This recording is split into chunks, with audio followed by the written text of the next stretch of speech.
ನನಗೌರಿ ವೀಕ್ಷಕರಿಗೆ ನಮಸ್ಕಾರ. ನಾವೀಗ ಧರ್ಮಸ್ಥಳದ ನೇತ್ರಾವತಿ ನದಿ ಬ್ರಿಡ್ಜ್ ಮೇಲೆ ಇದ್ದೀವಿ. ನೇತ್ರಾವತಿ ನದಿಯ ಎಡಭಾಗಕ್ಕೆ ಇವತ್ತು ದೂರುದಾರ ತಾನು ಹೂತಿಟ್ಟಿರುವ ಶವವನ್ನು ತೋರಿಸೋದಕ್ಕೆ ಅಧಿಕಾರಿಗಳನ್ನ ಕರ್ಕೊಂಡೋಗಿದ್ದಾರೆ.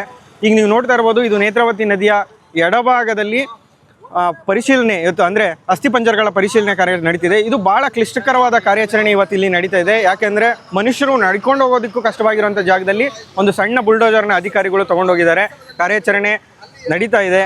ಇವತ್ತು 8, 9, 10 ಈ ಸೈಟ್ಗಳಲ್ಲಿ ಪರಿಶೀಲನೆ ನಡೀತಾ ಇದೆ. ದೂರುದಾರ ತಾನು ಹೂತಿಟ್ಟಿರುವ ಸ್ಥಳಗಳನ್ನು ತೋರಿಸಿದ್ದೇನೆ. ಈ ಜಾಗದಲ್ಲಿ ನದಿಯ ನೀರಿನ ಹರಿವು ಜಾಸ್ತಿ ಇರೋದ್ರಿಂದ ಭಾಳಷ್ಟು ಆಳವಾಗಿ ಗುಂಡಿ ತೋಡೋ ಅಗತ್ಯ ಇರೋದ್ರಿಂದ ಇವತ್ತು 3ನೇ ದಿನದ ಕಾರ್ಯಾಚರಣೆ ನಡೀತಾ ಇದೆ. ಇಲ್ಲಿ 3ನೇ ದಿನದ ಕಾರ್ಯಾಚರಣೆಯಲ್ಲಿ ಇವತ್ತು ಏನಾದರೂ ಮಾಹಿತಿ ಸಿಗ್ಬೋದು, ಒಂದಷ್ಟು ಅಸ್ಥಿಪಂಜರ ಸಿಗ್ಬೋದು ಅನ್ನೋ ನಿರೀಕ್ಷೆ ಇದೆ.